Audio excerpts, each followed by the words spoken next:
Three, two, one. Oh my goodness. Good morning, good afternoon, whatever it is for you. I hope you're having a fantastic day. My name is Zach Schaumler. This is Strong Opinion Sports, episode 367. And today is, oh my God, I try not to cuss on the show. I want to so badly. That's I'm good so for effing sponsorship, excited. right? Yeah. Joining me in studio, Austin, how are you? I'm doing well, Zach. I'm glad to be here. This is a great setup you have. I get to see behind the scenes, so to say. I'm glad to be here, man. This is super exciting. It's like our season finale. It is. It's a fitting finale, right? Yeah. It's crazy. Like we lined it up so we could be in the same room, in the same city. Like, that's special to me. I'm really excited. It worked out really well. Like I said, I couldn't be more pumped. The whatever hockey gods shined upon us here today to allow us to be in the same room, and I'm happy to be here. It's really exciting stuff, man. Well, I want to tell you in person. We've been friends for like forever, and it's been fun to rekindle it through hockey and like getting to share the playoffs. And I've had such a fun time getting to catch up. And it's more than just hockey. It's friendship, and I really have a great time with it. It's so fun. It's the best, man. It's the best. I've got a lot of really positive, really fun memories stemming from this sport, and this is just going to be another one of those. So, like I said, man, just over the moon.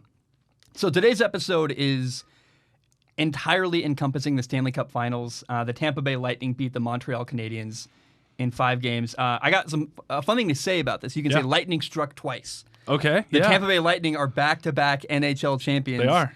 And I mean, it's even crazy. Like, it's their second time winning a Stanley Cup final in less than 300 days because of the COVID craziness. Yeah. That's bizarre. It's very Twice weird. in 9 months. That's insane. Yeah. And Tampa Bay was a team. I was hoping for a great series. I'm glad we avoided a sweep, but it was a gentleman's sweep. It wasn't really like would you even call this a good series? I mean, no. Like, honestly, like it's kind of a lame answer. It's not. There were series in this postseason that were a lot more exciting than this one was. And on this show, I believe I said 6 games for the series. But even that, like, while I said it, it was like, okay, there's routes for this to be 4 or 5. Yeah. If things go the way they ended up going. No, I mean, it wasn't that good of a series. There was, of the 5 games, 3 of them were by more than one goal. Were decided by more than one goal. There was one overtime game. And interestingly enough, Game 5, the clinching game, you could argue was probably the most boring, so to say, of all the games like that. You go in Game 5, you think this is going to be you're amped up. It's a chance for the closeout. Stanley's in the building, as they say, and it was like, okay, like 1-0 game. It was kind of just happened. Like, it almost felt unsatisfying the way it ended. I'm sure Tampa would disagree with that, but as fans, and definitely as the Montreal Canadiens faithful would say that, but as a neutral fan, it just felt like it felt like it was decided after Game 1 in a lot of ways, and it never really changed. The tide never really turned, I felt like. And this is just me, but that's the way that it felt to me. Yeah, I'm curious. Well, actually, you would know. I don't know. I'm a newcomer to hockey. I'm very open about that. I ask questions, but a lot of stuff I don't know. Yeah. Would Tampa Bay have been able to match up with the Avalanche with a normal setting? Like, without COVID and the weird divisions, would they have been like the East and the Avalanche been the West? Because that's the finals I would have liked to see. Them or Vegas against the Lightning rather than Montreal. I think both those series are a lot better. And again, it's hindsight, right? So we're doing the thing now where Tampa runs through Montreal, and you think that no one's going to beat them, and this is such a great team, and they're so balanced, and they play so great, and that no one has any shot. And I don't want to go that far because I think that a Colorado or a Vegas series would have been really entertaining to see. I don't know how different it would have gone. Maybe it would have, and that's why we play the game. Yeah, it would have. They would have been. Both have been much better series. I would have liked to see that. I think that the way that Colorado plays, the speed that they play with, how Tampa matched up with that would have been fun. And Vegas, kind of alternatively, the way that they play this like tough style, the way that they possess the puck, the way that they grind. In a similar sense, would have been fun to see how Tampa lined that up. And Montreal just didn't. We'll get into the series itself, but Montreal just didn't seem to do any one thing quite well enough, and Tampa just had their way. And when you're a great team, that's what you do. They're a repeat champ for a reason. They returned a lot of the same guys. Their core has stayed intact, and when you win, the year before, it's not that much of a surprise, despite how the regular season went, where they were still good, but they weren't the elite team that a lot of people thought they might be. And there's reasons for that we've gone over with players' health and whatnot. Well, there was only one moment where this series was even. There was one moment. I remember Game 1, Tampa led 2-1. I remember Montreal got that goal to make it 2-1, and you're like, okay, hey, it's within a goal, and Montreal has a shot to make this interesting. And then they win the game 5-1, and Montreal didn't get any more momentum until they were already down 3-0 in the series. And it's like, man, I was texting you, and I remember feeling like, well, is it interesting because we got to see an amazing performance by a great Tampa Bay Lightning team, and maybe that's the only way you can spin it into a silver lining. Yeah, I don't want to complain, but I was a lot man, I really enjoyed the other series, and I was hoping for like a bunch of great moments here, and we really didn't get many that were like captivating and interesting and tense. It felt like, and to your point, it felt like it was that game 2. Blake Coleman scores with like a second and change left in the second period to make it 2-1 Tampa going into the third period of game 2, and it felt like from there it was over, because that game 1, Tampa wins it handily, but you could like talk yourself into, if you're a Montreal guy, if you think the Montreal's got a shot, you can talk yourself into, hey, this thing happened, weird bounces here, like Chernak scores, he's not much of a goal scorer, he gets a weird one, the goal where a Montreal player, I believe it was Sherratt, flicks it backhand across the crease and it bounces off another guy, and I think it's Kucherov there to put it home. There's weird stuff that happens game 1, and you think, okay, we can recover from this. And then you go into that game 2, and it's 0-0 after 1, and then Tampa opens up the scoring, Montreal responds, and you think, okay, 1-1 headed into the final frame. If Montreal can play another 20 minutes better than Tampa, we're looking at an even series, and who knows what happens here.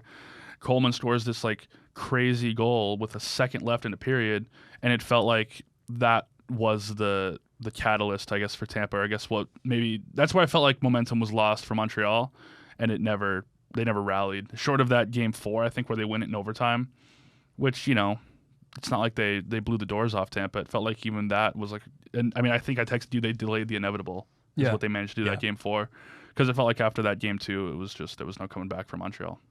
Yeah, I try to be very on, like, especially the audience. I'm a newcomer to hockey. Like I'm very comfortable breaking down NFL film. I've got a lot of friends in the NFL, a lot of friends in the league behind the scenes. I'm very comfortable breaking down basketball. Like, people get mad at me. They say I don't have any right to do that. But I played basketball my whole life. I've been around. I've followed the sport forever. I know basketball. Hockey feels like a different language to me. I admit, there are times where I don't understand. Like, I know what's happening. Like, I know it's a power play. Mm-hmm. I know this, I know that. But I'm like, I can't see the strategy that must be happening behind the scenes. It's kind of like it's a foreign thing to me. I know what a pick and roll looks like in basketball. I know what a play looks like when you swing a screen, whatever, in football. I can't understand the nuance and the strategy in hockey the same way. It's foreign to me. So I ask you, is there anything that Tampa did strategically that, beyond just being more talented, did they have a strategy that made them dominate so easily in the series? Tampa plays in such a fun and interesting way that only teams who are super skilled can pull off. And it's what they do in the offensive zone is so impressive to me. They utilize every inch of space in the offensive zone, whether it's back out to the blue line, moving pucks around to the point, sending it back in behind the net. They just are really, really adept at making the opposition work really, really hard in their own defensive zone. And if you want the opposition to be tired in any one place on the ice, it's when they're defending their own net. And they hem teams in. And again, it's something that you have to be super skilled to do, because it has to be, this is a combination of being tough enough and gritty enough as a team to win battles on the boards when it's physical and you're in tight. And then there's this level of finesse and skill that comes with being able to flutter passes 50, 60 feet and hit a guy on the move. Their chemistry is out of this world. The way that they blind pass to each other, they touch pass off the boards to one another, they pass cross ice, they use bumper passes from between the hash marks. They have one guy set up there to facilitate either further out to the point or behind the net. They just are. This is a team that clearly has played a lot of playoff hockey together, and they're clearly very, very skilled. And when you get that, it's just special chemistry where if the Canadians tried to play the way that Tampa did, it wouldn't work. This is a way that Tampa plays that is so specific to them, not in style, but in ability to adhere to a style. Yeah. And that's because of, again, how great this team is. So you ask, what do they do besides be better? They played a game that only special teams can play, I think. Yeah. And that's what they were doing. And that's just on the offensive end. There's the neutral zone, there's the defensive zone, there's their goaltending that we can all get into. But I think what impressed me the most from the immediate drop of the puck was how they dominated in the offensive zone and how they move the puck around and how they generate scoring chances for themselves. Well, could I liken it to, and I'm going to make a comparison to basketball. Yeah. The Phoenix Suns have Devin Booker, Mikal Bridges, Chris Paul, DeAndre Ayton, like a ton of, like 4 out of their 5 starters are like, wow, these guys are insanely talented. Yeah. They play really well together. They had a possession where in a 24-second play clock, they had 10 passes leading to a DeAndre Ayton and one, like a 3-point play. And that's, you can only achieve that style of ball movement, the way they communicate and help each other on defense, if you have guys that are really skilled. Yeah. They play a way that only a team that has that talent can do that. Is that what you're saying about Tampa? They're the same way. Like they get away with stuff that other teams simply aren't capable of because of their skill and talent. Yeah, and it's everything. It's winning, because what you don't have in basketball is the idea. I mean, there are, but if the puck isn't on a player's stick in hockey, it's a loose puck. Like it would be like if you had to roll the ball to each other in basketball. Yeah. So someone's always dribbling in basketball. There's always someone who like has really defined possession. Yeah. More so, I think, than in hockey. So the combination again that they display of this toughness and this strength and the speed and finesse, they seem to win every loose puck battle. If there's a race to a puck in anywhere, but especially in the offensive zone, they seem to be the first ones there. They're tipping passes, they're keeping players alive, they're saving the puck from going offsides out of their own, out of their offensive zone past the blue line back in. They just make all the little plays that teams that, again, I'll rehash this. They make all the little plays that only really, really skilled and chemistry-laden teams can pull off, and that was what it was. There were so many moments where, and what you don't see is on the box score, you don't see that shift where they've got Montreal hemmed in for 90 seconds into their own zone. Their guys are gassed, and then that might not have resulted in a goal. They might have been able to clear the puck, and the next guys jump over the boards. But it works to a goal of tiring the other team out. So next time, and just gaining momentum. Hockey's such a momentum-driven sport. That's the adage is always, if you're down by 2 or 3 goals, coaches always say, just win a shift, win a second shift, win a third shift. Feel like that when you were out there for 45 seconds, 60 seconds, that your group played better than their group for a minute. Do that again. Do that again. Do that a 4th time. Maybe we get a goal. Do it again. Just building. I mean, it'd be like in football. If you're down, 17-0 in the second quarter or something like that, just get a first down. Do another first down. Just keep the defense off the field for a little while. Earn some momentum back. And it felt like every time Montreal got to the point where they were trying to do that, Tampa was just had the fire extinguisher and just and shut it down.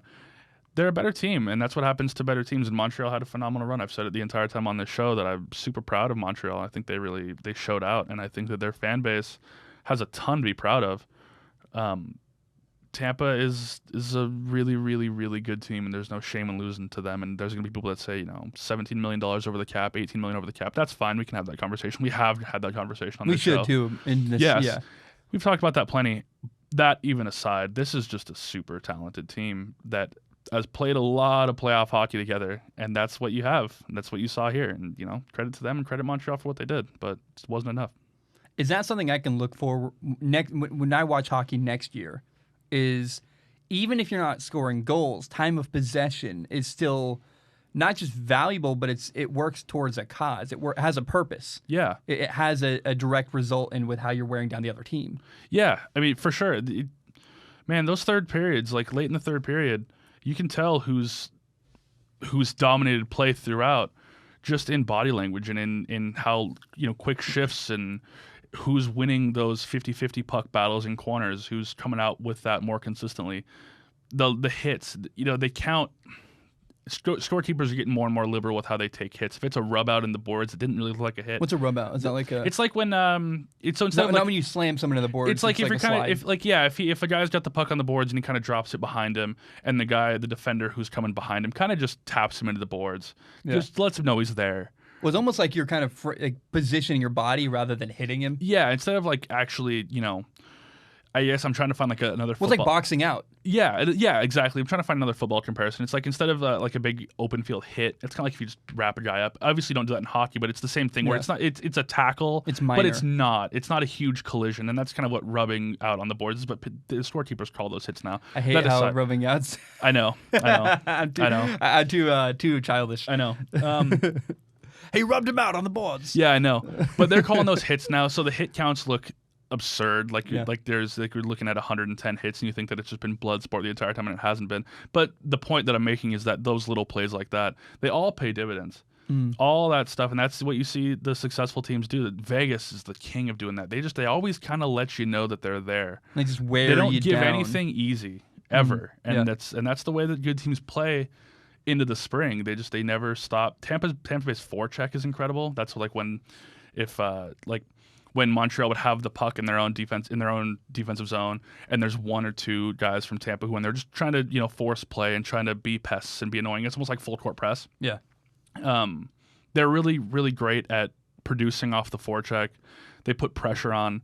They just never stop. They're like buzzards. They never, ever stop, whether it's their high skill guys like Stamkos or Kucherov or their bottom six guys. They all know their role. They all work really, really hard, and they all know how to play within their own system. And this is what you get when you have a team that operates like that. I want to ask you, so I'm going to lead to a question eventually. At the end of this route is the ultimate question of what could have Montreal done differently or better. But I do want to start with the goalie, Carey Price. He's 33 years old, been in the league since 2007. Yeah. He's this legendary, awesome goalie. And he gave up 16 goals in 5 games, 16 goals in the Stanley Cup Finals this series against Tampa. But it looked like, to me, watching, he had a ton of impressive saves. I mean, he's had a move. Was it game 3 where it was game 3? The puck was kind of hovering next to the net, like just stationary for a second, slowly working its way towards the goal.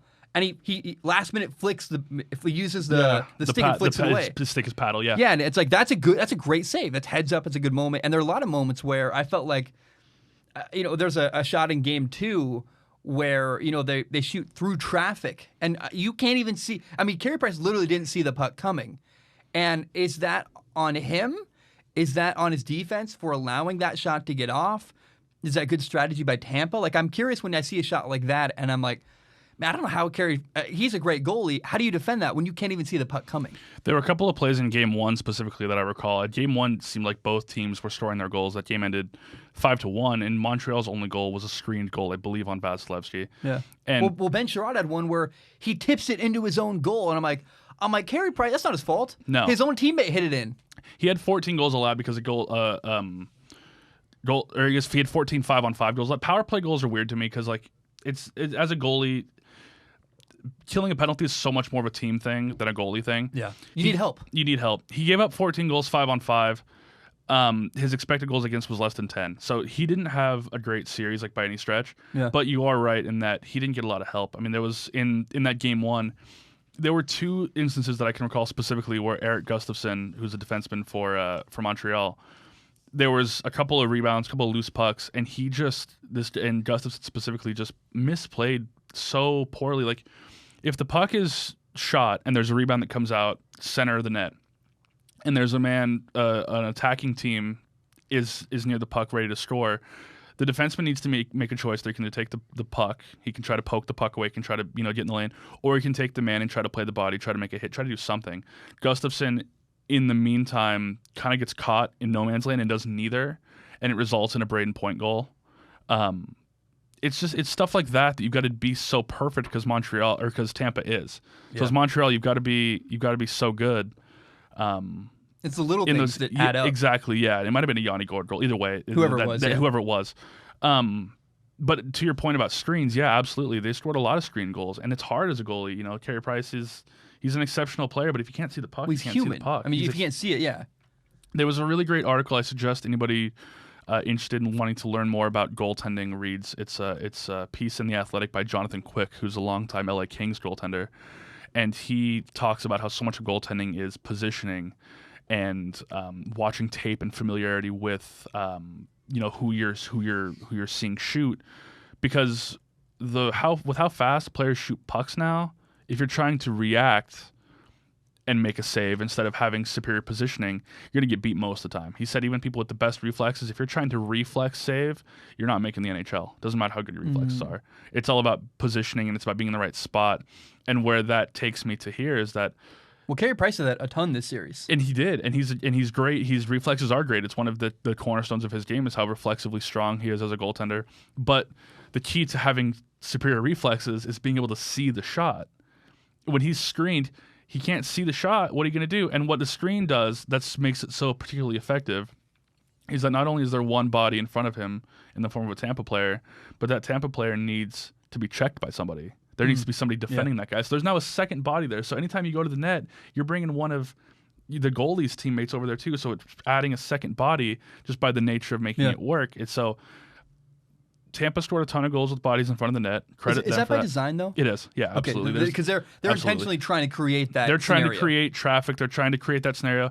If Carey Price sees the puck and he makes the save, there's a Tampa guy right there ready to try to score on a rebound. It's definitely by design. What Montreal needs to do there is do a better job of being physical, of winning battles, clearing those guys. Because if you're a goalie, what does that mean? Like knocking them out, getting them out of there? Or? Yeah, legally you can't. You can't go outside the rules. You can't cross-check him. You can't pick him up and throw him. You can't drag him away. But you've got to, like boxing out, like you said, you've got to win the box out. Physicality. You've got to know that you've got to trust your goaltender in that if I can get this man out of the way of your line of sight, and you can see the shot all the way in, that you're going to make the save. That's what the Montreal defenders have to consider. And Carey Price is a great goalie. They can have faith in that if he's going to see the shot, he's going to make the save more than way more than he's not, more than he probably should at times, honestly. They didn't do a good enough job of giving him that leeway to be able to see shots. They scored so many screen goals. Are they sending people across? Are they creating traffic? Yeah, so Tampa Bay rather has specifically a big rig, Patrick Maroon. He's a guy that a name that I'm sure you've heard. He's won 3 straight Stanley Cups because he won it with the Blues in 2019. Oh, that's okay. Yeah. So I do remember that name. He's an awesome guy, and he's kind of one of the guys. He's like the quintessential like go to the net and stand in the way guy. He's 6'3". He's 220 pounds. He's like your center in basketball. He's this huge, wide-built guy who's super strong on his skates and has great hands inside because he can clean up pucks that are rebounded away. And so the strength it takes exactly. With your forearms. And they say, and John Cooper, the coach of Tampa, is going to say, "Hey Pat, when we get the puck in the offensive zone, just go park it right in front of the net and move around with Carey, make it tough on him. You're really strong. You're huge. He's a unit. Big man. Go stand in front of the net. Go make it hard." Every team's got a few guys like that. And Pat Maroon is one, specific guy on, that plays for Tampa who does stuff like that. But every team's got guys like that, but that lends credence to this idea that, yeah, you're absolutely right. There's going to be strategy on that to go to the net, cause chaos, be big and be strong, and work hard. And that's going to be, how you score. That's like the blue collar goal. You're not sniping, but you're just making it hard. When I see a goal, I think it was Nikita Kucherov had one where, it was through traffic. It was under an arm, then over like this tight window, right? And I wondered, is that when you see Matthew Stafford, the former Lions quarterback, throw a touchdown, ate a throw last year. I'm doing a film analysis where it's over a linebacker, like under the arm of a safety, right into this perfect spot. That's a throw that's intentional into a tight window. When Nikita Kucherov or whoever shot that shot, I don't even remember the scenario, but I remember it was this little window. Is that intentional? I guess how intentional is that? Because of course you're trying, but is it like, hey, it's messy, I'm going to hit it, and as long as you hit it enough times, eventually it'll get through? Or is it like he's literally like, that's a 4-inch window and he's aiming for the 4-inch window? Every hockey player is going to say that the snipe was on purpose. Like everybody's, I totally tried to do that. No, there's some. If it's like what we call, if it's a goal that happens on a rebound near the net, it goes off a few skates, finds its way in the net. That's just getting the puck at the net and hoping, and trying to create chaos and hope that good things happen. If it's a guy like Kucherov, who's like one of the most lethal shooters in the entire league, if he's shooting a puck like under a stick and over an arm and through, at the top, right, that was on goal. purpose. And a lot of people who are new to hockey might think, if a shot goes off a post and goes in, like, man, he almost missed the net there. That was. If you're shooting and hitting the post and it goes in, that's as good of a shot as it is. Like you're aiming for the post. You're aiming. Do people practice that? Like absolutely. They shoot at little windows. Yeah. So a really really common, maybe the most common, like off ice or on ice even, practice technique is to buy a piece of tarp that goes over a net and it only has the corners cut out. High, low, left and right corners. It's like you do that with football too. Yeah, exactly. You have a net with pockets you throw to. Yeah, because a goalie, the net's 6x4. Yep. Goalies are, anywhere from 6 foot to 6'7".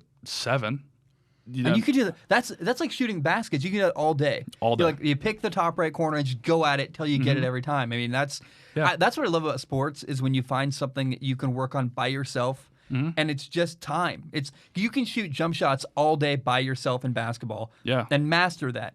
You can shoot a hockey puck all day in your backyard. You may not be on ice, but you can practice that skill set over and over again. There's a video of Alexander Ovechkin from several years ago using a shooter tutor, is what they call him, and shooter tutor. I love that. Yeah, and he's knocking out targets blindfolded. Oh my gosh. He's like, and he's same spot every time, hitting the same target over and over again, blindfolded. I mean, the amount of pucks that guys like that have shot into those corners is unfathomable. So when a guy like Kucherov, like you're saying, when this really tight window, tough shot, through a stick, through a skate, up over his shoulder, and he hits that like a hole that's the size of the puck, it's 100% on purpose because he shot he shot that shot in practice 100,000 times. That's and so that's, cool. That's It makes me why it worked out. appreciate it even more. Yeah, Like, man, wow, like that shot off the post wasn't an accident. You're like that. He literally is aiming for that, knowing get the ricochet off into the net. If you're a guy who's shooting at the middle of the net every time, you're not in the NHL. Like you're not. If you're only shooting straight dead center right into a goalie's crest of his team logo, you're not making the league. I hope it's gonna go through his body. Yeah, I'm gonna make a hole in his chest. You're trying to. You're not trying. A lot of guys see it as you're not trying to score. You're trying to miss the goalie. Okay, yeah. That's why I let you know. That's why you see some that like miss everything because they're aiming for the top right corner. They're off by 2 inches and it misses everything. So it misses high. Yeah, but you'd rather have that than put it right in the goalie's chest because then he's stopping play. You got to face off. You might have killed your momentum. So it could ricochet if it goes behind. So So when a guy shoots and he misses the net wide, it's not because he can't hit the net. It's because he couldn't hit that 2-inch spot that he's trying to hit in the top right corner above the goalie's shoulder. And that's why you missed the net. I know the answer to this. I'm 99.9% sure, but I want to double check. I mean, if I'm next to the net, like kind of in the corner off to off to the side of the goalie, puck's coming at me, can you like pick?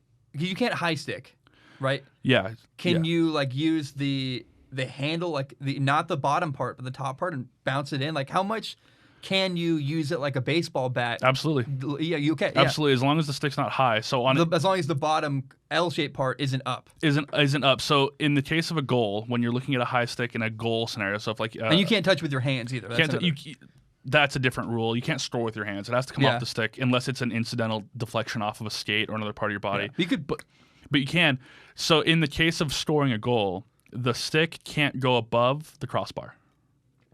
Oh yeah, so you could totally hit it out of the air. So if it's like waist high, and that happens all the time. Deflections like that happen all the time. I saw a couple, in the playoffs. So I was like, that looks intentional. That's a really good move. A lot of times, the defenseman will shoot from the point, from very far out, knowing that if they're trying to score on the goalie clean, goalie's going to save it every time. A 70-foot We're looking shot, for that bounce. a 70-foot shot with no traffic. Carey Price saves that blindfolded. So. That's not what you're looking to do is score there, but he wants to put that defenseman wants to get that puck like 6 inches off the ground and on a straight line so that the guy in front of the net can just plop his stick down. It bounces right off the top of the stick, goes straight up. And for a goalie, deflections are about impossible. Goalies that make deflection saves are made because of good positioning and because there's a little bit of luck involved. It's very tough for a goalie to react to a deflection and make the save because that shot's coming so fast. It's so close. That's why it's like catching a bullet. It's like catching a bullet. It's just not going to happen without, again, great positioning and a little bit of luck. Well, let's talk about the Conn Smythe. Is that how you say Conn it? Smythe, yeah. The Conn Smythe, which is the Stanley Cup Finals MVP award. I'm going to say Andrew. And why can't I say his name? I want you to go. I want you to get it all the way through. Andre Wait, okay. Oh, you were so close. Vasilevsky. Oh, I knew that. Damn it. It's like Vaseline, but Evsky. Vasilevsky. I have his name written down so many times, like Vasilevsky. Yes. And perfect. Andre Vasilevsky. Perfect. I fucking knew that, but I panicked. I literally was like, I haven't said this name out loud to anybody else before. I don't think he would say his name better. That was perfect. Andre Vasilevsky. Anyway, he won the Conn Smythe. He's the Tampa Bay Lightning's goalie. He is. I guess it's a two-part question because there's some controversy here. I think you could have also made an argument for Nikita Kucherov as well. Nikita Kucherov scored 5 goals in the series, 5 goals in 5 games. That's pretty awesome. It doesn't get a whole lot better. But Vasilevsky gave up only 8 goals in 5 games. That's half of what Carey Price gave up. I mean, like he's a big reason why they won the series as well. Did it go to the right guy? What did Andrei Vasilevsky do to deserve it? Should have been Kucherov. Like, let's have that debate. I think he went to the right guy because the Conn Smythe is actually it's not just the Cup final round; it's the whole playoffs. It's the playoff MVP. Got it. That makes sense. So it's a playoff MVP, really. In that context, let me ask you a dumb question, but is the series between Tampa and Montreal called the Stanley Cup Finals, or is the Stanley Cup Finals the entire thing? Nope, it's the whole thing is the Stanley Cup playoff. Yep. And that last round is the Stanley Cup final. Got it. But he won the Conn Smythe trophy, which is for every series they played. All 4 rounds. Yep. Got it. So that makes more sense. Because I was looking at the numbers like, you could make a great argument for Nikita Kucherov here in this series. I think you could still make a great argument for him, to be honest. Like, I think if I was in a group chat with some people and we were, saying, hey, it's either Vasilevsky or it's Kucherov, and I think some of them were saying, I think they believe it should have been Kucherov. Yeah. I think you can make a strong case for either one. I definitely wasn't disappointed in who got it. I think Vasi deserves it. I think you literally texted me like, well deserving. Like, absolutely. He would have been my choice. But again, I wouldn't have shaken my head at Kucherov either. Yeah. He played a great postseason. What Vasilevsky does that doesn't go on the box score is dazzling as a goalie. The way I texted you this during game 1, the way he doesn't give up rebounds, or the way that the rebounds that he does give up are impossible to create positive chances for Montreal off of. How do you do that? How do you neutralize that chance? So if a shot comes in, a common thing that teams will do, especially if a goalie's playing very, very well, is instead of trying to beat him clean, instead of trying to snipe him, when a really clean goal, you might try to shoot it low. And what shooting it low does is it makes it to where he can't control the puck by catching it or by swallowing it up in his chest. He has to make a save with his pads where he can't control the puck as well after. So what that does is it generates bounces, it generates big rebounds that your team hopefully can follow up on. A good goaltender, a great goaltender like Vasilevsky, he's so good at his own bodily control. He doesn't just send the puck out any which way when it comes in low on him or off his blocker. He's able to manipulate his body and have the puck rebound in a position that is very not advantageous for Montreal. Instead of popping it right out up the middle, right, in the middle of the ice. Where do you send it? He puts it in the corner. He's able to redirect it so the puck goes way into the corner, where it's there's not a lot of danger there. You can't shoot from there and expect anything. Yeah. Whereas if it pops straight out in front of the net, it's dangerous. Anybody could come and tap it in or make a play. Yeah. Well, think when you're standing at an angle, how much of the net is exposed. The side, there's almost nothing. Hockey's all angles. On. That's the fun part about it. Hockey's like all angles. Geometry people love hockey. They should because it's all an angle game. It's the same thing that I'm describing here, shooting it low on the net. If you're coming down one wing and you know that your pass to your winger that's with you isn't there, it might be broken up by a defenseman or whatever. Instead of trying to pass across, you almost use the goalie's pads not as a shot attempt but as a bumper.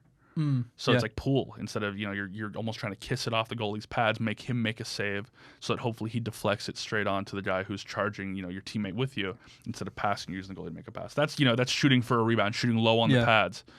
It's tea, by the way. I think people must be. I don't drink alcohol. Zach's getting smashed on this on the show. They probably think I drunk like a whole. It's just black tea. So anyway, Vasilevsky, you think is well deserving? I do. Yeah, I think he played exceptionally on the stat sheet. I think his box score looks incredible, and I think it looks even better with the stuff that you can't measure. When you're watching the game, I think that he was so well deserving. Such a great player. What I like about what you said, because I wondered watching. I'm like, I don't know the numbers behind what I'm about to say. Okay, this is my ignorant, dumb monkey brain watching. Watching, I felt like Montreal wasn't getting as many shots on goal. Like, I felt like, and there's probably, in fact, I know those numbers back because of how many saves did Carey Price have versus Vasilevsky. But I felt like Carey Price was getting attacked all the time, and there were like long stretches where Vasilevsky didn't have to do as much. But now that I hear, hey, not only, even if the numbers do support that Carey Price had more saves and more shots at him, you would also still then argue, well, but also what Vasilevsky did was by hitting it to the corner rather than in front of him, he might have neutralized 2 or 3 more shots by, he controlled how many more shots were taken at him by deflecting it off to the side rather than, does that make sense? Yeah, no, for sure. He's like, it's a way that a goalie a goalie obviously isn't someone who goes and plays out. They're not, contributing to play. in the other zone, it's a way that it's one of the few ways that a goalie can control the pace of the game. He can slow things down, he can speed things up. If he thinks that his team's really got momentum and a shot comes in, and he can catch the puck, and then he can drop it off to his teammates to get the puck going back up ice. Or if he's surrounded by Montreal players, in Vasi's case, he can hold the puck and freeze it and get a face off if he doesn't want it to. Well, one shot on goal can very easily become 3 or 4. Yeah. With a bad deflection goes with the wrong poor way. rebound control, absolutely. One shot becomes 3 shots become 6 or 7, and suddenly you're hemmed in and you're probably going to get scored on. And interestingly enough, I really quick took a look. Shots were even on the series. 114 apiece. That's crazy. It didn't feel that way. It didn't feel that way. It absolutely did not feel that way. You're right. And I just looking at it right now, it surprised me because it didn't feel that way at all. But isn't that amazing? But that speaks to what the point that I'm making or trying to make about Vasilevsky is, that despite the fact that the shots were even, it felt like in a large part because of him, a lot of the shots that he faced were not of great quality, and that's because of Tampa's defense, but it's also because Vasi just wasn't putting the puck in a great place to be able to generate more chances, more good chances. Chances, sure, but they weren't quality. Yeah. And the quality chances he faced, he saved a lot of the time. So when you got a guy like that, what are you going to do? When I watch a quarterback like Tom Brady play, I played quarterback in college and in high school, and I noticed the little things. I'm like, dang, that's a great decision that looks like nothing. That's a throwaway. That's like maybe his best of the day. It's a throw he didn't make. Things like that, right?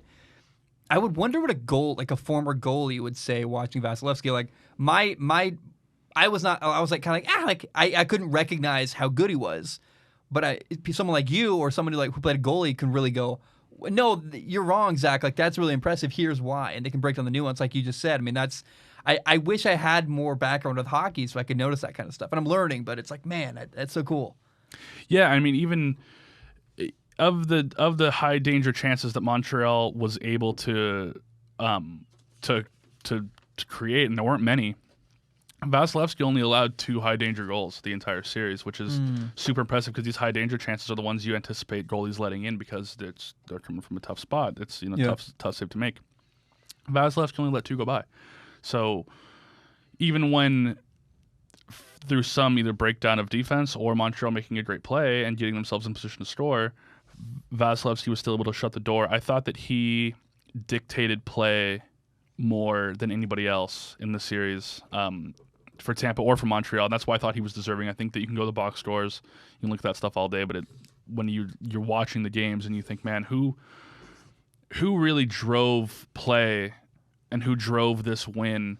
It's tough for a goalie because, like I said, they only get to shine when there's chances against for their team. The only way they get to shine is to make saves. But even still, the way that he controlled pace, the way that he was limiting chances for Montreal, doing the best he could, I thought he was well deserving of it, and the stats back it up.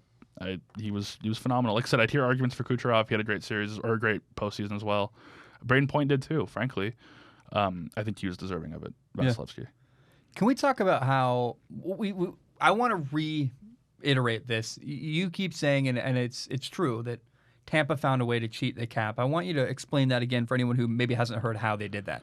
Yeah, so they're a top 2 player on their team, depending on how you'd want to look at it. Nikita Kucherov, it's either him or Vasilevsky, as far as I'm concerned, as far as best players on their team.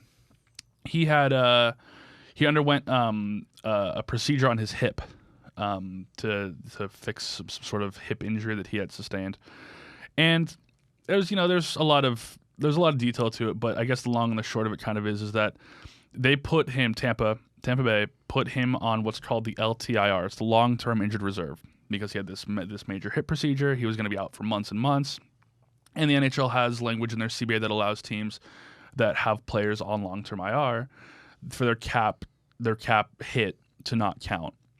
The NHL is like the NFL in that there is a hard salary cap with no exceptions. It's not baseball with no salary cap, and it's not the NBA with a soft cap and exceptions and whatnot. And penalties. You get to where you get. This is how much we all get. Money. This is how much we all get. Done. Yeah. And Nikita Kucherov, being a great player, has a pretty substantial cap hit. He makes a lot of money, deservingly so. He goes on long-term injured reserve because of this hip procedure that he had to have done. So was that like before the year, early in the year? It was before the year, I believe. I would think so too, because there was time they signed someone else, right? Yeah, they were able to. They were able to fill out their roster. They didn't have, they didn't bring in superstars, but they were able to fill out their roster, with other contributing players using the money that they were saving from Kucherov being on long-term injured reserve. And the reason that most teams aren't able to do this is because most teams don't have the talent to be able to play the entirety of the regular season without their best skater. Because imagine, I guess where you're going with this, if I may, is that they left on the long-term reserve probably longer than they needed to, because they know if we just slot him there and wait to bring him back till later when it won't matter financially. Exactly. They were like, we're going to make the playoffs anyway. Let's hide him there until we can. And you touched on it. Yeah, that's the crux of this, is that come postseason, the salary cap goes out the window. Mm-hmm. You don't have to adhere to it anymore. And the reason they do it is because when you go into the playoffs, you have to have there's certain guys that you have to put in you have to submit your roster. This is my postseason roster. You can't add or subtract from free agency, and the trade deadline's passed. So if theoretically, come postseason time, you can't make any more trades, you're cap compliant, and you can't add players, why would the salary cap matter? No one can go over it. Adding is done. Yeah. Except for in the case of the Tampa Bay Lightning, where game one of the postseason, Nikita Kucherov is suddenly feeling up to it, and he strides back out of the ice, making all of his money with these players that Tampa Bay brought on, with using his saved money. Tampa Bay was able to, in essence, circumvent the cap by keeping his money off the books for months and months and months until the perfect time that he was able to come back when the salary cap no longer matters, and take full advantage of the CBA. Dude, you know me. I fucking love this. Excuse my language. I don't care. I mean, it's a team that, because here's the thing. We're not going to see this. I don't think you can very easily duplicate this. First of all, your guy has to get hurt at the right time where you know you can plan for it. B, you have to also be willing to not let your best player play all year with the confidence you're still going to make the playoffs, and be in a position where when he does come back, you can actually take advantage of it. So it's a rare scenario where I just don't think it's a very easily duplicatable thing that other people can do. And I love when people find any way within the rules to win. I'm one of those guys. You either love that or hate that. When I watch basketball and I see Trae Young drawing a foul and going to the free throw line 20 times in a game, people hate that. I'm like, no, he found a way to bend the rules to his playing style and manipulate the rules so he can win even more. That's called being smart. That's not called cheating, and that's not called. It's finding a way within the rules to succeed and to get an advantage. And I love that. Do you agree with me there? I do. I love it too. I love that there's creative management that has allowed this to happen. And listen, this wouldn't matter. This wouldn't have been a thing if Tampa hadn't, through completely legal means, through the work of general managers Steve Yzerman and now Julien Brisebois, that they were able to build a team that was so effective and so good with the money that they had that they could be without their best player. Well, let's say I don't know what Kucherov's contract is. Well, let's say it's $10 million, right? So then you have $10 million to spend. You still have to spend that $10 million the right way to get the right guys. They still made good moves with what the money they saved from Kucherov. You know what I mean? His cap. If they wasted it on bad players, it wouldn't have mattered. His cap hit's $9.5 million. So you were very close, yeah. And the thing is $18 million over the cap, because it's like you've used the money to sign $9.5 million worth of other guys. Yeah. And then his $9.5 million comes back. So it's it's almost like double dipping. Instead of $9.5 million over to 18, and that's the whole thing. Is Nikita Kucherov was photographed in a shirt that said $18 million over the cap, like recently. I love that. He's like completely leaned into it. I'm the villain. Hell yeah. What's funny, Zach, is I don't think we've actually mentioned this on the show regarding this cap circumvention. In 2015, the Tampa Bay Lightning played the Chicago Blackhawks in the Stanley Cup Final. I watched that game from a beach. It was on a big projector on a beach. Where? That's so cool. The Dominican Republic, I believe, is where we were at the time. It was awesome. It was a great time to watch really hockey, like in the sun. It was awesome. Anyway. That's just a hockey guy, man. Hockey guy stuff right there. Yeah. The Blackhawks won that series with a similar loophole that allowed them to enter the playoffs $5 million over the cap. Not 18, 5. It's modest. After that, the Lightning proposed to close the loophole. The Tampa Bay Lightning, who have now taken advantage, proposed to close the loophole. No other team joined the cause. That is brilliant. I love that. It came back to bite everybody else. It's awesome. It's a taste of their own medicine, basically. The Blues might have jumped on that, but it was, even if it was the Blues and Tampa, it was very, very widely disavowed, this idea to close this loophole. And now Tampa, 6 years later, has now managed to win a cup with it. Did the Blackhawks win the cup that year? They did. They did. So they beat Tampa with they were $5 million over, and then Tampa said, "Hey, they were $5 million over. Like, what's the deal here?" They get little to no support from the rest of the league, and now 6 years later, they're like, "Well, hey, we tried. It's justice. We tried to shut this down years ago. Don't point the finger at us." Yeah. So if we're gonna lose, and you don't want to say they lost the cup because of that, because that Chicago 2015 team was absolutely insane. So they didn't lose because of that $5 million, but they say, hey, that $5 million overage the Blackhawks had in 2015 contributed to us losing. We're gonna get our just desserts right now, and they go $18 million over and win a Stanley Cup. That's why they made shirts, because they're like, dude, we got screwed. We're getting payback. If you don't like it, you should have joined the Lightning's crusade to close the loophole 6 years ago. They didn't. I love that. That's a great story. I didn't know that. It's an iconic sports story. That's going to live in infamy, and and I'm sure that this loophole is probably going to find its way closed here soon. I think that next time, whether it's the next CBA or whether it's a CBA amendment that they shoehorn in there between bargaining sessions, I don't think this loophole will exist for long. But I also don't think, because similar to this Tampa team, that Chicago team was so good and so deep and so talented, they were able to play without. I can't even remember who they were missing that year, but they managed to play a large portion of the season without talented guys. Well, do you know what the tuck rule is? Yeah. For anyone who doesn't know, the tuck rule was basically a play that allowed Tom Brady and the Patriots to win their first Super Bowl. Yep. And the Oakland Raiders were the victim of this loophole kind of crappy rule that allowed the Patriots to win in the playoffs and move on to win a Super Bowl. Imagine if that rule, I think, got canceled. Like, they got rid of the rule. I'm pretty sure something like that, right? But it never came up again, I guess. But imagine if the Raiders had proposed to get rid of the tuck rule. No one supported them, and then down the line they used it to their own advantage and won a Super Bowl with it in their own right. It's justice. It's like, really, I've never heard a story like that where it came back around so conveniently, where the team that got screwed, for lack of a better term, got the best sense of justice I've ever heard. That's so cool to me. It's so compelling. It's a fun story. I like, and if I was a Montreal fan, or if I was a fan of a team that lost to the Bolts on their way, I'd probably be pretty upset about it.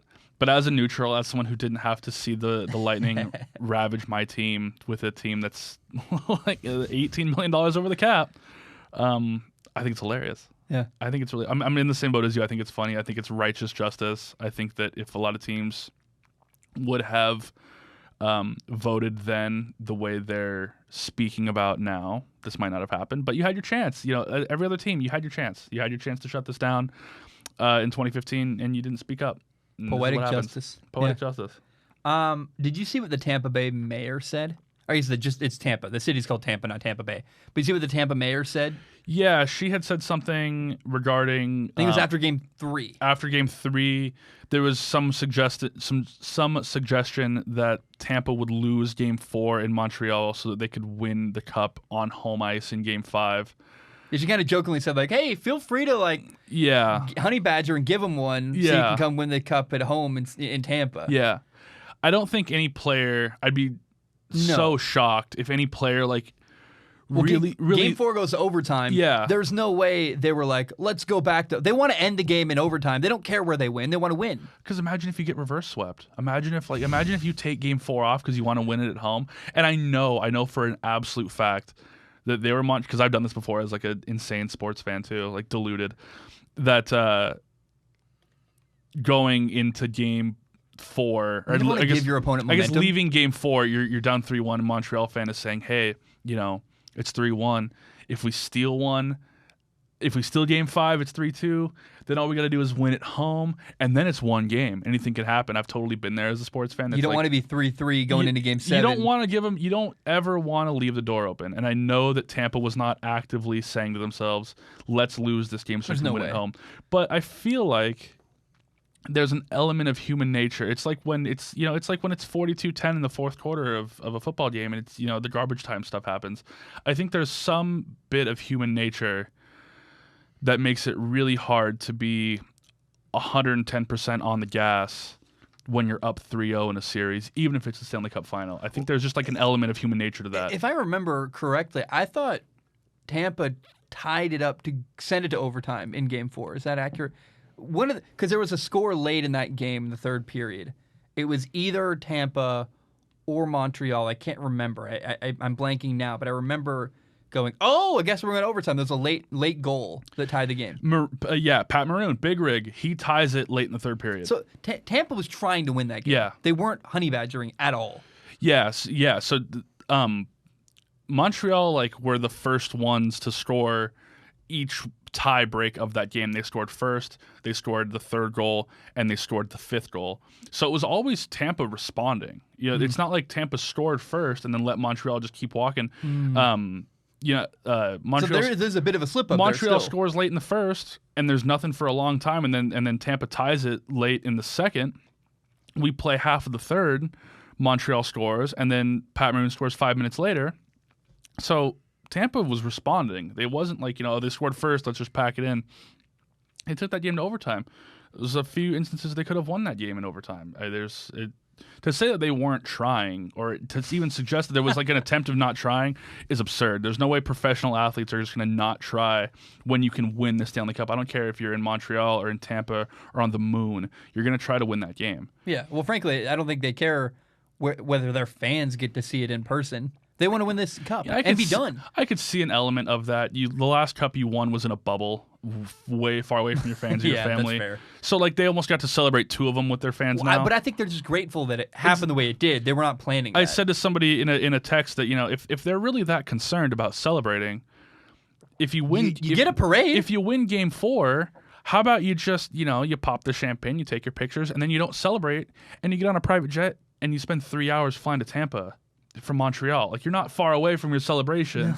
You might as well just win the game if you can. And that's not to say they weren't trying to. They were clearly trying to win the game. Montreal played a good game. Clearly, they're best of the series, I would say, because they won it. And it's hard to sweep a team, even a really good team. And Montreal's a pretty good team themselves. It's hard to sweep a team. It's hard to win 4 straight against anybody. So like I said, I predicted 6. It went 5. What are you going to do? But yeah, no, the idea that Tampa wasn't trying to win that game is absurd. So in my consumption of, frankly, I guess French media, because it's French-Canadian media. It's hard to consume French media, right? It's hard to know. It's hard. I don't know French. Yeah, so I learned something in the series trying to follow it and read about it and get as much context as I could. The Habs, Habs, the Habs are what the Montreal Canadiens are called. It's because it's their nickname because of it's Les Habitants. Les Habitants, yeah, Les Habitants de Montreal. What is that? Where did that come from? It's because Montreal. Because they're called the Canadians, which is just it's like being called the Seattle Americans. They're in Quebec. It's a very it's a French speaking part of Canada. Quebec is almost entirely French, and out in eastern Canada, and that was their nickname. The Canadiens de Montreal is, I think, how the French say it. Us, it's like we are. It's like it. We are the Canadiens of Montreal. We are this is us. This is who we are. We are the Montreal Canadiens. We are the Club de Hockey Canadien. Yeah, that's kind of the whole thing. So it's tough, the translation. Because it's kind of a weird name, the Montreal Canadiens. Again, it's like the only thing I can think of is, I guess, the Washington Nationals in baseball, but that's not even as egregious. It's like calling, again, the Seattle Americans. What's funny, Carey Price played his juniors for a team called the Tri-City Americans. Really? In Kennewick, Washington, actually. Yeah. Huh. Yep. What a weird... It's cold. I stopped for gas there so many times on my way to Pullman, Washington for college. 5 a.m, freezing cold at the stupid Kennewick 76 station. I've been there many, many times. Drive right through it. Yeah, no, that's where Carey Price played his junior hockey Wow. for Tri-Cities. But it's funny, he's played for the Americans and the Canadians. Have been his Yeah, that is his funny. only two exposures. I'm sure he played in the minors at some point, but his most recent two teams have been the Americans and It's like a weird the little Canadians. It's just a factoid. weird thing, yeah. Carey Price factoid, but yeah, no. So the Habs is just a shortening of their Les Habitants name. They are inhabitants. They are the Montreal Canadiens. I don't know. You might have to talk to somebody who's more up on French and Quebec history, Quebecois history. We're than trying me, our best. But yeah, exactly. Yeah, I'm sorry. There's going to be like 3 Quebecois folks who are having a hard time understanding English, who are upset at our bastardization of their team name. So I'm sorry. But yeah, that's the Habs it's a shortening of their French nickname is kind of the deal. What's next for the Montreal Canadiens moving forward now? They're in a weird spot because you could argue that Carey Price is 33. he's 33, which Coming off which not as great series. goalies age weird. Like goalies, Well, they're not moving around quite the same. It's their knees. It's a little different. It's knees. like a catcher in baseball. It's knees. It's hips, and Carey's had his share of injuries in that kind of mid lower body region. It's tough for a goalie. Goalies usually don't get really really great until they're like mid to late 20s. Vasilevsky being Why is that? It's really hard to learn goaltending at the NHL level when you're young. Like it's just, Well, there's nowhere else to practice other than doing it. it's just a really hard thing to learn. It's just it's really hard to be good at that because so much of it is technique and it's less reliant on. I don't want to say it's less reliant on athleticism because they're very elite athletes But and it's their skill. specific It's developing. their specific type of athleticism Yeah. has to be honed in a different way than like a basketball player who can jump his highest at 24. Yeah. It's there's a lot of really technical skills, a lot of really hard, specific movements and knowledge that you have to kind of gain. And there are some examples, Vasilevsky being one. He's still super young. I mean, he's in his early mid 20s. He's 26, something. I mean, so he's been great for a long time. Well, Tampa, the conversation about Tampa is very short because you say, well, they're going to come back. I mean, they are in the conversation for a Stanley Cup final again next year. Yeah, Like they're really good. They're young. They got a ton of talent. We'll figure out their cap situation, but if you're Tampa, like I would think we would expect. I mean, you would agree. It's a very short conversation. Like they're going to be back next year. yeah, they're gonna run it back, and they're gonna have some decisions to make. I mean, short of just throwing someone else on LTIR again, I suppose, unless you just want to run that back. But then they win. They won without LTIR, with Vasilevsky and Kucherov, and without the role players they signed to replace Kucherov. Yeah, Like they won the normal way too.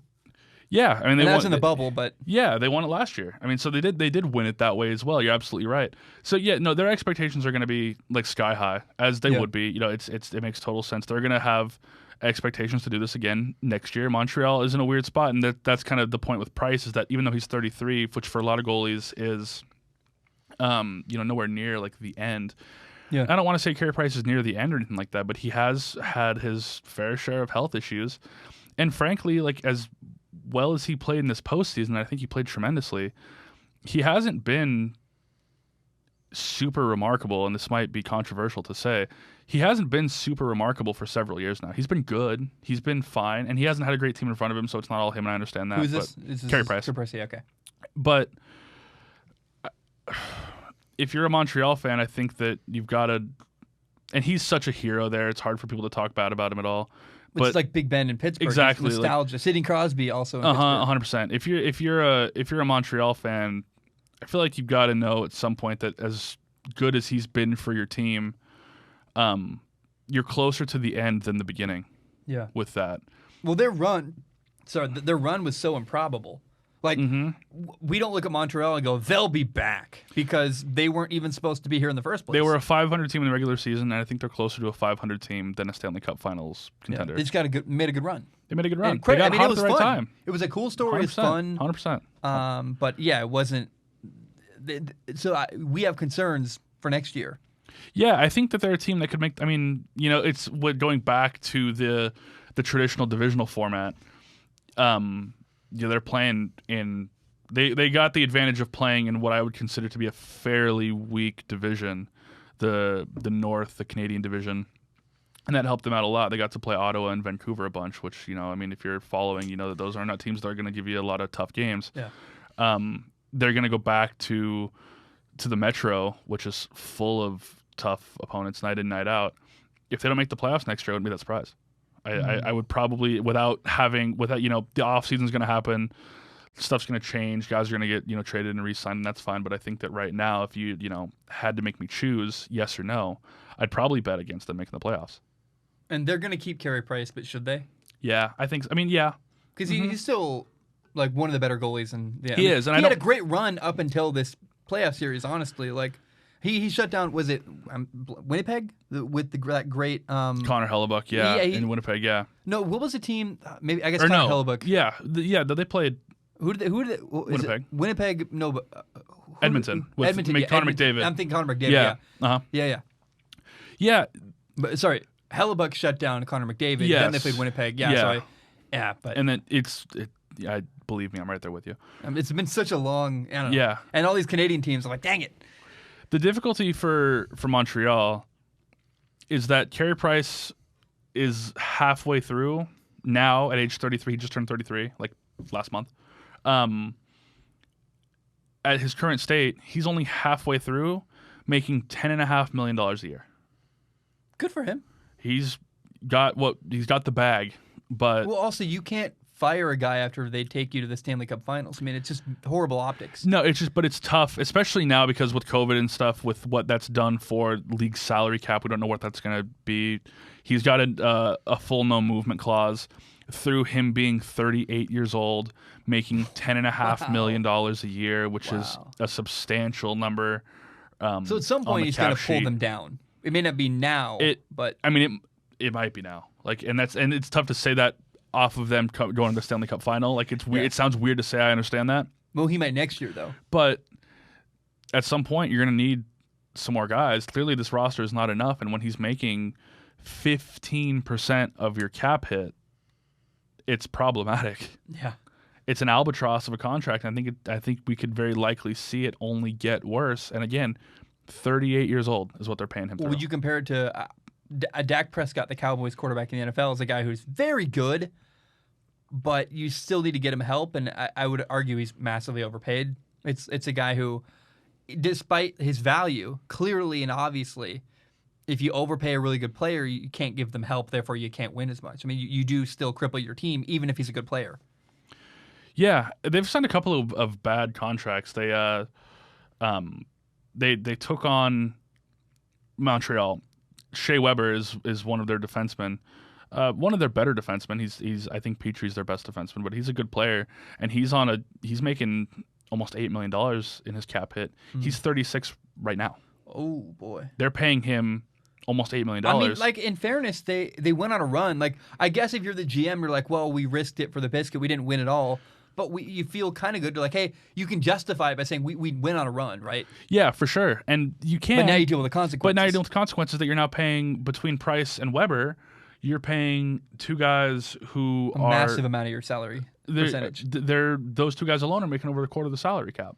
And they're 33 and 36. Oof.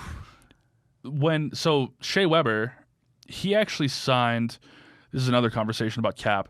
He signed a 14-year, $110 million deal with Nashville. This was back before there were caps on term, and teams did this because they thought if they signed such a big contract, because cap hit in the NHL is the number divided by the years. It's really easy. That's your cap hit. It's the 110 divided by 14. That's 7.8 and change. That's your yearly cap hit. So teams are thinking, okay, what if we just sign guys to these crazy, ludicrous deals that they're going to retire before they get to the end of, so we can bring our yearly cap hit down. And the player says, oh, wait, I'm still making a ton of money? Sounds good. And I'm doing a fun game that I love. So it sounds good. Like, you can sign me for 30 years. Fine, whatever. Bring the number down. It only helps the team if we do that. Yeah. So... Well, is that like when you pay them less money in the short term to extend it out? Like Bobby Bonilla with the Mets. It's kind of like Bobby Bonilla. Yeah, exactly. It's kind of the same deal. We're going to give you way more term than we anticipate you playing this game, because it's going to keep your cap hit down, and then you're going to retire, and in retiring you're going to forfeit the money, and we're going to be good to go. They've now since outlawed that. Now there's a ceiling. Oh, so wait. If you retire, they don't owe you any of the money left. Exactly. Yeah. So they're going to sign you so far out that you're just going to retire. You're going to call it good. We're hopefully going to win some games. It is what it is. But they outlawed it. What's that mean? They made it to where now you can only sign guys for a maximum of 8 years. Okay. So he signed a 14-year deal. But he's grandfathered in. And now if he were to retire early, this is a point of contention. If he were to retire early, Nashville, because they signed him to the deal, would have to pay a massive penalty. They call it cap recapture. And I'm not sure what the number would be, but it's like it would be $30 million against the cap. Some crazy where it's why did they have to pay it? Because they don't even have him anymore. Because they signed it. And at the time of signing it, it was a completely legal deal to sign. But now the NHL is like, wait, no, you can't do that anymore. Well, that's like outlawing. That's so ridiculous. Yeah. So there's the table, and the longer Weber plays, if he doesn't play out his whole contract, the longer he plays, the worse it gets for Nashville because they're benefiting more off that.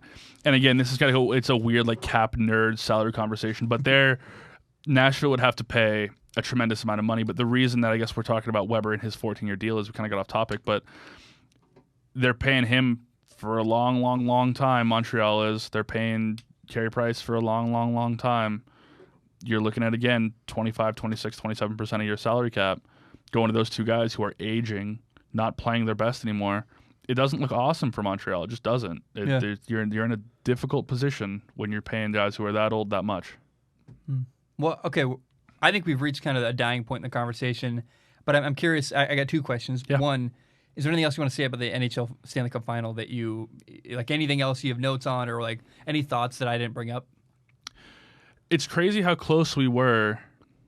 Maybe close isn't the right word. It's crazy that we, in an alternate reality where Tampa doesn't completely choke in 2019 and lose in the first round of Columbus after putting up arguably the greatest regular season of all time. Trophy. The President's Trophy. Yep. Yeah, they tie the 94-95 Red Wings for the 94-95-96. One of those mid-90s Red Wings teams who are insane for most wins in a season ever. They're the best record in the NHL and then lose in the first round in 2019. If that season goes the way that I think about every hockey fan thought it would, with Tampa lifting the cup, we're not talking about Tampa winning 3 straight and entering some seriously hallowed territory. No one's won 3 straight since the Islanders in the early 80s. Yeah. It's just they're very close to making something like that happen. Like if you'd simulated the 2019 playoffs, they would have. Yeah, I think that was the best iteration of Tampa we've ever seen. And they lost. Like I genuinely believe that was the best team that they've had in these last 3 years.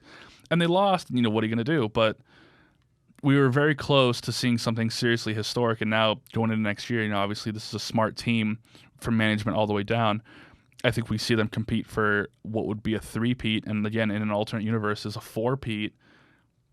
It's a seriously crazy time that we're in for Tampa, where dynasties are so hard to build. I want this. Like, so in Formula One, Lewis Hamilton's won like 7. Mercedes won like 7 titles in a row. By that point, it's old. You're tired of it. Yeah.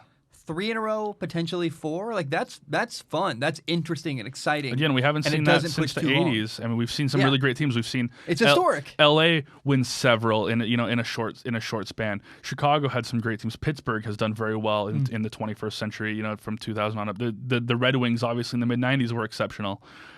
Those teams didn't have a salary cap to deal with. That's they got to play spend all kinds of money. But either way, Tampa is approaching some pretty hollowed ground, like I said. I would like to say, I think they're a likable team, and people are going to disagree because of their caps or convention stuff, but I don't think there's anything about Tampa that's like outwardly hard to like. They're an enjoyable team that plays a fun style of hockey. I'd like to see them continue, short of my own fandom of of a certain team. I would like to see them pursue it. I think they're a fun team to watch, and I wish them the best. I've got a question for you. Yeah. When we think about superior sports teams in America, or sports cities rather in America, you probably think of Boston. You probably think of LA. Yeah. Right? Yeah. Is there a case to be made for Tampa? There is now. I mean, they've won. They won a Stanley Cup final, then they won a Super Bowl, then they won. They made it to a World Series. Yep. And then they won another Stanley Cup final. Yeah. And then I mean, I've been seeing people say like they're the new Boston. If you want to extend it out, and again, I don't know if I would, but if you want to extend Tampa out a little bit. Didn't the Raptors play there?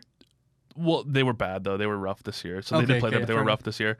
But the Miami Heat made the finals last year, which I know is not Tampa. Yeah. Tampa doesn't have a basketball team. They have Orlando, which is closer than Miami. Yeah. But if I would assume that if you went to Tampa and surveyed basketball fandom in Tampa, They're all Miami Heat fans. It might They're not Orlando Magic fans. There's no way. No one wants to be an Orlando fan. I don't think. Not even people in Orlando want to be an Orlando fan. No, not really. I'm sure there's a large contingent of Heat fandom in Tampa. So while I recognize it's a stretch to consider Miami Tampa, with the success that they've had in all three sports that they participate in, I have a hard time not calling Tampa like the sports city of the U.S. at this point. And again, that's a title to lose. Where I struggle with that is they're so unrelated. Historically, they're absolutely not. Like clearly, they're not. Like it's LA or it's Boston, but right now. But it's like even when I felt more like Boston was all connected because Boston has all these colleges. There's a different. Have you ever been to Boston? I haven't. I want to. There's a culture in Boston where it's a lot more. It's like New York. Yeah. But for some reason, it's smarter. New York people are upset now. That's fine. I prefer New York to be totally clear. Like New York's one of my favorite places in America. Okay. But so is Boston. Boston has this. It's less angry. Like New York's hustling, getting after it. Boston is there to outthink you, and their sports teams reflect that city. Like, hey, we have Harvard, we have MIT, we have all these Boston College. Like, there's so many universities in Boston. Yeah. And their sports team, Bill Belichick reflects a fan base that Danny wants Ainge, smart, right? Like, intelligent decision making. Yeah. And I don't. I'm just pissing off all of America.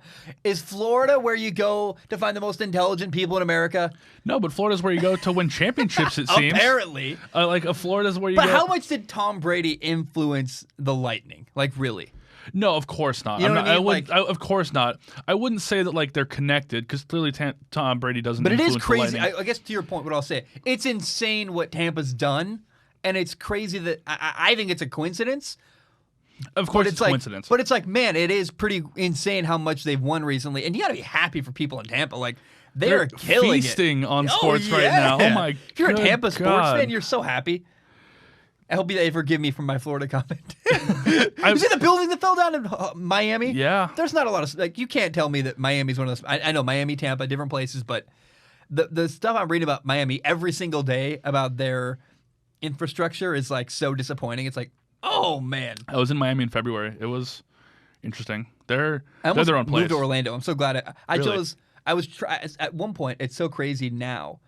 Because it's so not a actual decision when you think about it like objectively, but I was having a hard time deciding between Orlando and Hawaii, and I'm like, how the hell was that ever a conversation where I went back and forth on it? Like, wait, the obvious answer to me is Hawaii. Like, what the heck? But of course, yeah, no, they're not connected. And I see what you're saying about Boston, where it feels like there's like an overarching like culture that makes that city kind of successful. I think that with LA specifically, that's like the one where it's like. I'm sorry, but like I also the average stereotypical Boston Patriots fan is like drunk as hell at a Patriots game. I call them really smart, but it's like No, but they're a city who appreciates like a cunning in their sports management. Yep. With LA, it makes me, and now we're getting way off topic, but it frustrates it's fun, me. Though. I like it. It frustrates me when people. We're pissing off everybody. I know. I'm for it. It frustrates me when people in the media, fans, etc., will constantly clap for whoever's running the LA Lakers in that current moment, because especially now with LeBron and Anthony Davis there, like it's this massive feat to get guys to go play with arguably the best player ever, and then another top 10 player, and then it's in LA, and then it's for the Lakers. Yeah, it's like, how hard did you do that in Minnesota? Bring those guys to Minnesota. Detroit, and then I will clap at your general management prowess. Don't tell me that you've done a thing because you convinced some role players to take pay cuts to play in LA for the Lakers with LeBron. Well, Florida, part of you have to mention this. I mean, honestly, now part of why Orlando for me was a destination to live was because and now as far as like weather, Hawaii's better. As far as like day to day, Hawaii's better. But as far as taxes, Tax incentives, yeah. oh my God, Florida's Texas and Nevada and Florida. way better. And if you're a person who's going to make millions of dollars, and you can go to Florida where it's also warm like California, but there's no taxes, or compare that to Minnesota, like you're going to Florida, easily. I mean, I consider Florida for that reason too. Yeah, and so that probably does contribute to it's an easy sell if you're Tom Brady who spent your whole career in Boston. it's freezing cold. Yeah, bitter dealing winters. with a curmudgeon-y coach who's mean to you and controls you. Brady looks free in Tampa, and he's making bank, and he's having fun. He's getting drunk at after parties for the Super Bowl. He's got a nice tan. Yeah. And so, if you're recruiting somebody of the Tampa Bay Lightning, that's an easy sell. It is. It's never been easier than it is like right this second. Yeah. Because I mean, now you've won 2 straight. You're going to get all kinds of guys who are going to be, and I think it's eager to win. I think the ring chasing thing is more prevalent in basketball. Yeah. But there's going to be guys. I don't doubt there are going to be guys who at least eye Tampa up as I'm in my I'm nearing the end, but I've still got something in the tank. I'm going to play for very cheap. I'm going to maximize my earnings because of this tax situation. Yeah, I'll just sign a year and see what I can do for the Bolts. That's going to happen. It absolutely is. Yeah, and it would be silly for that to not happen. But I wanted to run it by you because this is a theory. It's not really a theory. It's a thought that I've had since the Rays made the World Series. Because at that point, it was we had really seen this Tampa sports thing like kind of explode, and that's like we think of LA, we think of Boston, but Tampa's just kind of killing it, and now they've won this one again, and it's like I'm happy for them. I mean, I wish I'd led with that. Yeah, I'm so happy for Tampa, but the people there, their fan base, like and frankly, Tampa has been historically a terrible place to be a fan, so they kind of deserve it. Yeah, I mean, short of some fleeting football success in the early 2000s. I mean, and the Rays, they won the AL pennant in like 2008 or something, but they haven't won a World Series. Like one time too. It was not. Yeah. It was like a flash in the pan. Yeah, that was the only time in their franchise's history they'd won the pennant, and they'd won it last year, but they hadn't been historically great. The Bucks, yeah, no, I'm right there with you. They deserve it, and they're basking in the glory right now. And again, shout out to Tampa. Do you want to see the Lightning become a dynasty?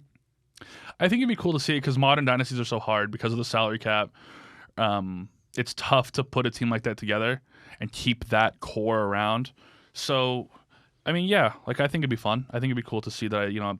I think that when you win, 3-5 or 2-5 or 3-7, you had a really great decade, but it's not like a true blue dynasty. 3 straight is. 3 straight is that's a dynastic team. It's as close to a dynasty. I think it is one, but it's definitely as close to a dynasty as you're going to get in the salary cap era. I think it's really hard to put together a team this good when you got money to adhere to. Now that I think about it, part of what Boston and New York's the same way, and they're my 2 favorite. Yeah. Like if I ever do local radio, I'd want to do probably not Philadelphia. I think Philadelphia gets too far into emotion and less thought process, and it's toxic in Philly. But I do love Philly. I mean, Philly would be a fun job too. Yeah. But if I ever left the national, what would you call the national? I'm not in a national spotlight, but I do a national show. Yeah. If I ever had to like quit YouTube and quit, podcasting on iTunes and Spotify, and I had to go work for somebody else doing a local radio gig. Yeah. The dream would be Boston or New York because the fan bases are smart. Part of why Boston demands smart is because they have a very, very critical media presence. Where if you make a bad move, they call you on it. And don't forget, and they are hard and mean, and they will not let you forget the mistake you made. So you have to be a smart, good general manager. More so in Boston because New York, like the Yankees just pay you more money. It's less smart and more brute force. But and the Knicks have been awful, and like Boston has, the Celtics have been good. What about like Dallas?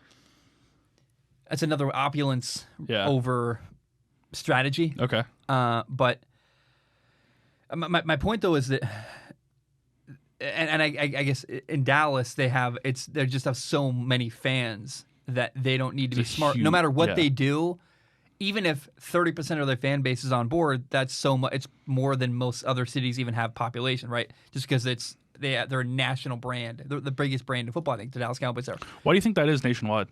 Like the America's The team 90s. thing? Okay. The 90s, Okay. winning with multiple Yeah. Super Bowls back Okay. then, and it's the same way the Patriots are going to be.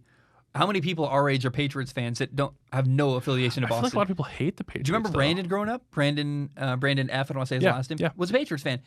He didn't grow up in Boston. No. He watched Tom Brady winning on TV as a kid, and that's how many people watch. Like the reason why people are Pittsburgh Steelers fans, like an older generation, older than Cowboys fans, because they saw the Steelers dominate Yeah. in that era. Fair enough. Okay. And then like our dad's era either hates the Cowboys because they won a bunch, or loves the Cowboys because they won a bunch. You pick the side. Like, Yeah. Is your dad a Cowboys fan? Yeah. Yeah. Yeah. So my dad hates the Cowboys. Yeah. Because he was on the side that hated him. Your dad was on the side that loved him. The Patriots are our generation's Cowboys or Steelers, where either you love it. I personally thought the Patriots were a blast. I loved it as a kid. Mm-hmm. But some people hate them Yeah. deeply. And so that's where that comes from, is that, I don't know. Anyway, what I'm saying, though, is that part of why Boston became this place where they had to have cunning and had to have smart moves is because their media will destroy you if you make a bad move and aren't on top of your stuff together. That's fair. Yeah. No, that makes total sense. I see that why that would be, if you wanted to have a destination, to go work in a market, being, I don't want to say responsible, because it's not like, it's not like there's like a responsibility that like you're given necessarily to call things. Well, it's just people keeping you in check. Exactly. I guess that's a good way to word that, is you take on this keeping people in check type of mentality if you're doing sports in a market like that, where the fans care so much and they want to hear you also care in that regard. So yeah, no, that makes total sense. I got a question for you, and I got to pee really bad too. So I don't want to cut it. I'm having a good time. Yeah. So, but I look around the NHL next year, and you have the Colorado Avalanche. They're going to be back. They're young. They got I think a 3-year window. Maybe. The Vegas favorite. Yeah, they released like the they too early. They probably could have won this year. I mean, they were my felt like pick. they slipped up. Vegas is really interesting. They'll be back. Tampa will be back. I mean, is there any other teams that I haven't thought of off the top of, because I'm not as engaged in hockey as you are. Is there another team that it should be in the conversation for a favorite to compete for an NHL title next year? It's going to be tough for both of them because they play in the East and they have to deal with Tampa. I would say both the Islanders and the Hurricanes. I think are teams to like look out for. Yeah. I don't think they're like that next tier down. Like exactly. The Yeah. I don't think they're like crazy, serious, top of the line. What's the conference contenders. championship? Like the Eastern Championship? It would just be the Eastern Conference Championship. Yeah. So they're a team that could get there and challenging the Lightning for that spot. Yeah, I think that's a. Yeah, I think they could challenge it. I think they could.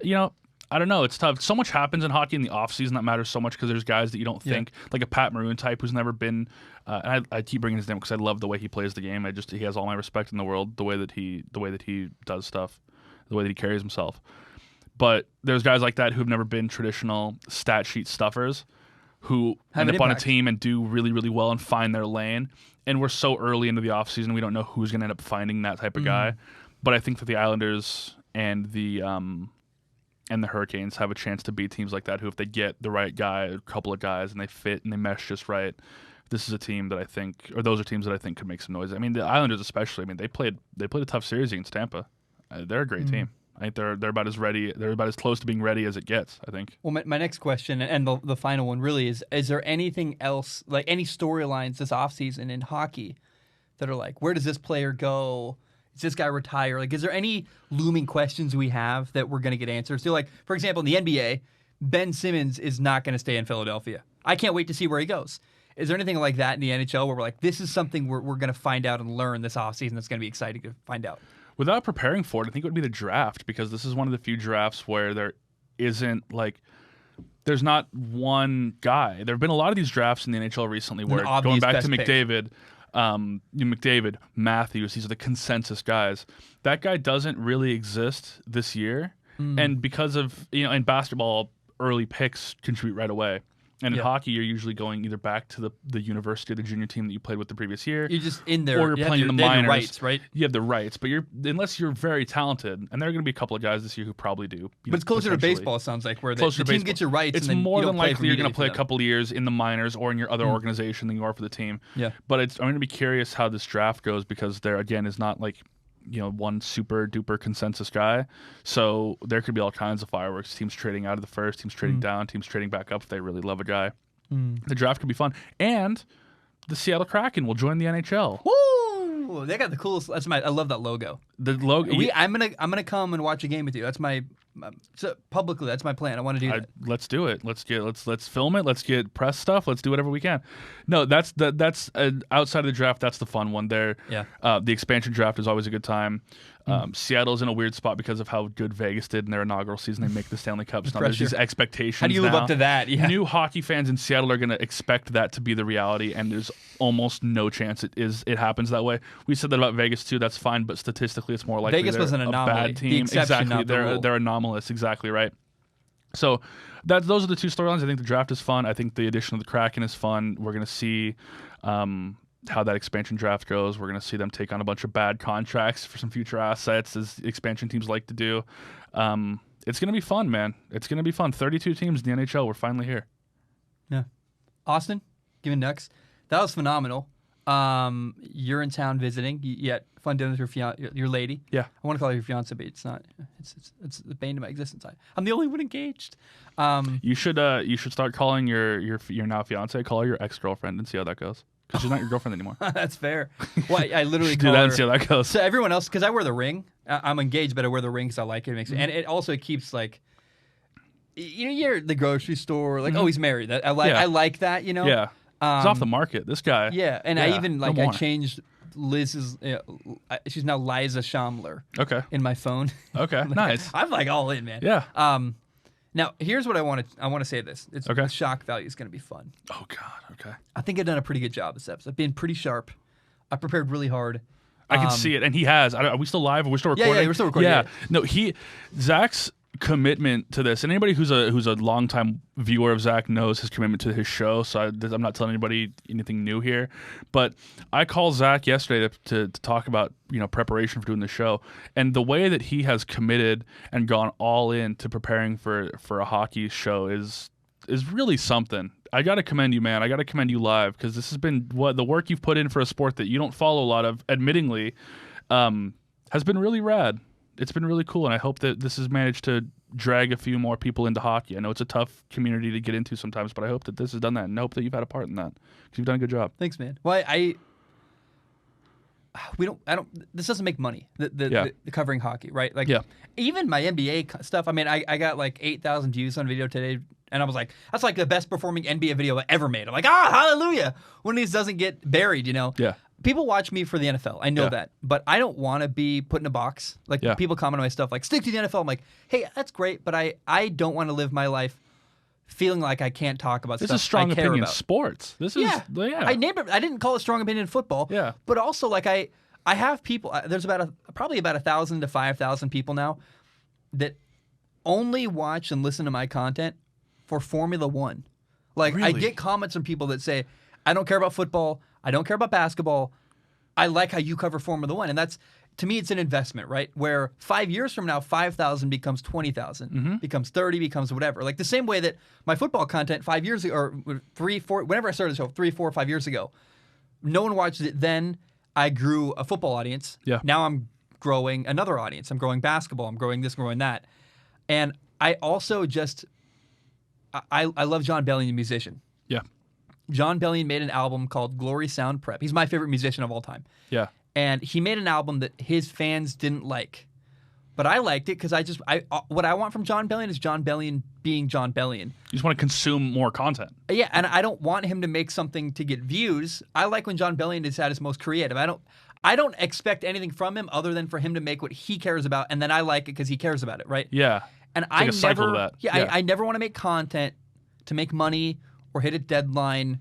I've always found a way. Like, money's been tight this offseason. Probably, if I'd made more football content, I would have made more money, and it would have been a lot easier to move. but I wouldn't have been as happy. Yeah. And I have to make content I like, that I care about, and that has to be priority number one, or else I'm going to burn out. And it'll come through in the content. Yeah, I want to have a 40-year career doing this. Yeah. And once I sell out and only focus on money or views, it's not going to be sustainable anymore. You'll burn out, like you said. Yeah. So I have to make. If I care about hockey, which I do, it's been fun. Yeah. I have to make that shit, or else it doesn't. I would be sad and regretting it, and I wouldn't be happy when I make the football content. You know what I mean? Yeah. That breeds negativity, not good. It's like dominoes. Yeah. Here's the shock value. Are you ready? Yep. I haven't slept in 36 hours. I see your Instagram stories at wild times. I don't know how. I think I'm a robot. I don't know how this works. It's a lot of caffeine, but I took. I guess I took a 30-minute nap at 7 o'clock. Oh, then you total cheater. Yeah. Yeah. But I've been worried all day. I stayed up all night getting my show out. Last night I put out episode 366. And I've been working on my fucking episode takes it's a 2.5 hour episode that should have been an hour long, but I kept adding to it, and I'm too anal, and I keep adding more stuff, and I get obsessed. And I put it out last night, finally, because I have to get it out before the NBA Finals Game 3 today. I'm like, it has to come out. And then I'm like, well, okay, now I have to watch, because I admittedly didn't watch the NHL Finals Game 3, 4, and 5 until this morning after uploading. It's like 11. I'm like, I got to finish this. I can't. I would make a bad product if I didn't watch these games. And then I'm like, well, I don't have time to sleep, not really. And if I sleep now, I'm just not going to wake up till tomorrow morning at 10 a.m. Because once I go to bed, I conk out for 15 hours a night. Yeah. Good luck getting me up. So I'm like, I got to just caffeine it up and push through. Yeah. And I think all things considered, it's been pretty good. You wouldn't believe you've been up for 36 hours. I'm proud of this, man. You've done a pretty good job. Thank you. Yeah. You've pushed through. Yeah. There's nothing that would make anybody, I don't think, believe that. And the marijuana comment, I'm probably going to cut that out. I got it totally backwards, but I'm not loopy, I don't think. No, you're lucid. Yeah, absolutely. Cool, man. Hey, I love you. Thanks really for doing this, man. I don't know when we'll do another thing again. I'd love to though, and it's been such a treat to cover hockey together, and I honestly I don't make content with people from high school. I don't make content with people from I occasionally with people that are other media members, but I never would have thought, hey, Austin Cram's going to be a badass hockey podcaster. I never honestly would have thought that. Man, I appreciate it. You're so good at it. I thank you, man. I appreciate that so much. It's a sport that it's brought me a lot personally and personal fulfillment. Yeah. It's been a really big deal for me, the sport has. So I'm happy to bring it to as many eyes as we can. Like I said, this whole thing is a U production. I'm just here to talk a little bit, but the exposure that we're hopefully in some small way, bringing this really awesome, beautiful game is all the reward. Well, the last thing I want to say to you, man, because I do want to say it on the show, and I want them to hear it too, is that you have been above and beyond, recording at 1 a.m., 11 p.m., late nights. Finding a way to make it work. It's 11:13 p.m. right now. My birthday's in 47 minutes. 25? 24. Oh, you're young. I didn't realize that. July. Okay. July Oh, birthday. yeah, got it. You were the youngest kid in July birthday. every year. Yeah, exactly. Okay, that makes sense. But I don't know. You'll say that you enjoy doing it. I do. I just do appreciate. Not a lot of people have that level of commitment that are willing to hey, you're on vacation right now for your birthday. And you're like, hey, I can take 2 hours and come to your house and record a hockey podcast with you for free. It's a ball, man. Yeah, no, I love awesome. it. I'd like to get, like you said, I'd like to get something done.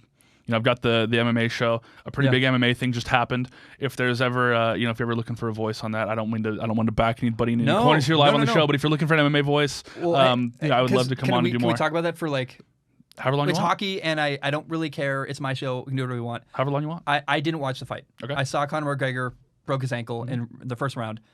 But my only question is, I've never, ever, ever, ever seen Dustin Poirier interact in any setting other than last night. Okay. But his post-game interviews, the way he handled himself, Conor's being a crazy man, and Conor is like the Logan Paul of fighting. He is loud and obnoxious, but it works. Probably Brash. Jake Paul. Yeah. And that's why people like him. And even I tune in for Conor McGregor being the villain, being Conor McGregor, being his loudmouth self. Yeah. But Dustin Poirier, now maybe he is an awful person. I only know what I saw of him in like a 6-hour time span. He was so professional, was so stand up, was respectful.